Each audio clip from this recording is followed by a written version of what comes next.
வணக்கம்.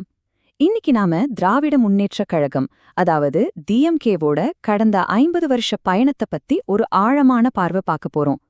இது உண்மையிலேயே ஒரு வெற்றி கதையா, இல்ல இன்னும் தொடர்ந்துட்டு இருக்கிற ஒரு பெரிய விவாதமா? வாங்க, இத பத்தி இன்னும் விரிவா பார்க்கலாம்.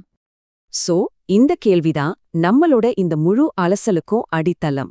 இந்த 50 வருஷ வரலாற்ற ஒரு பக்கம் சிலர் ரொம்ப பெருமையா பாக்குறாங்க, ஆனா இன்னொரு பக்கம் சிலர் கடுமையான விமர்சனங்களோட அணுகுறாங்க. ஏன் இப்படி ரெண்டு விதமான பார்வைகள்? அதத்தான் நாம இப்போ ஆழமா பார்க்க போறோம். சரி, வாங்க இப்ப கொஞ்சம் வரலாற்றின் பக்கங்களை புரட்டி பார்க்கலாம். நம்ம கதை எங்க இருந்து தொடங்குதுன்னா 1976ல இருந்து.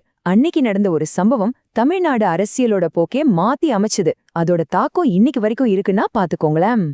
1976ஆம் ஆண்டு நாடு முழுக்க எமர்ஜென்சி அமல்ல இருந்த நேரம்.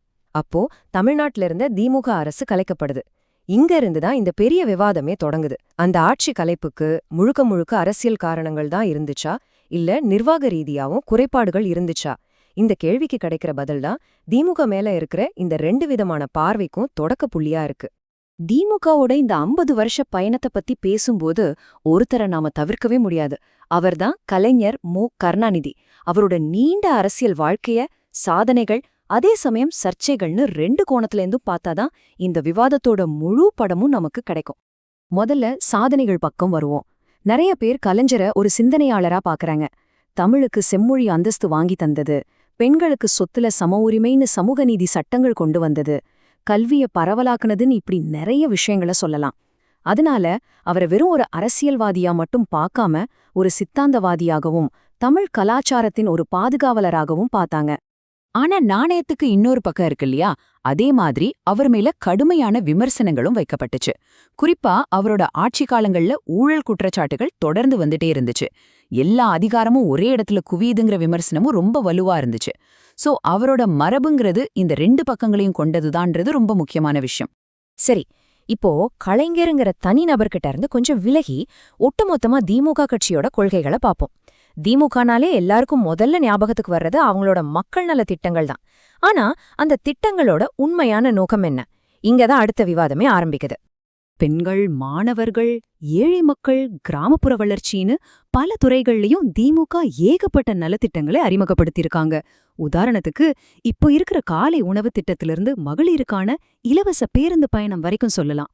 இந்த மாதிரி திட்டங்கள் பலரோட வாழ்க்கைய நேரடியா மாத்தி அமைச்சிருக்குன்னு அவங்களோட ஆதரவாளர்கள் ரொம்ப உறுதியா நம்புறாங்க. இப்ப இங்கதான் அடுத்த ஒரு முக்கியமான கேள்வி வருது.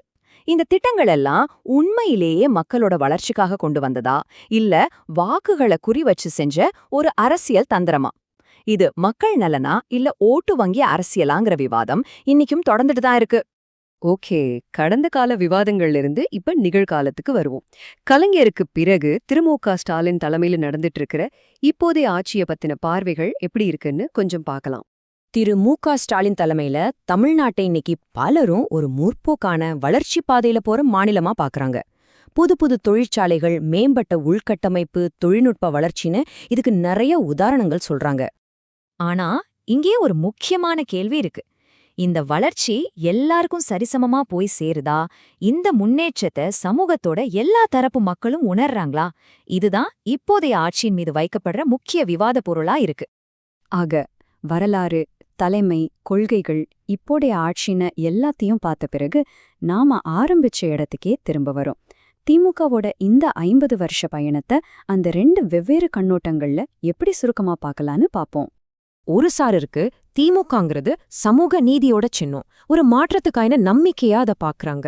ஆனா இன்னொரு சாரருக்கு அவங்களுக்கு அது ஊழல் மற்றும் அதிகார அரசியலோட மறு வடிவமா தெரியுது. பாருங்க, வரையாற ஒண்ணுதான், ஆனா சொல்லப்படுற கதைகள் ரெண்டு. இந்த மேற்கோள் இத ரொம்ப அழகா சொல்லுது. திமுக என்பது ஒரு கட்சி மட்டுமல்ல, அது ஒரு பகுதி மக்களின் நம்பிக்கை, மற்றொரு பகுதி மக்களின் விமர்சனம். ஒருவேளை இந்த ரெண்டும் தான் திமுகவோட உண்மையான அடையாளமா இருக்குமோ? சரி, இந்த 50 வருஷ வரலாறு, சாதனைகள், சர்ச்சைகள் எல்லாத்தையும் பார்த்த பிறகு திமுகவை பத்தி உங்க பார்வை என்ன? இது பெருமைக்குரிய வரலாறா, இல்ல இன்னும் தொடர்ந்துகிட்டே இருக்கிற ஒரு விவாதமா? நீங்க என்ன நினைக்கிறீங்க?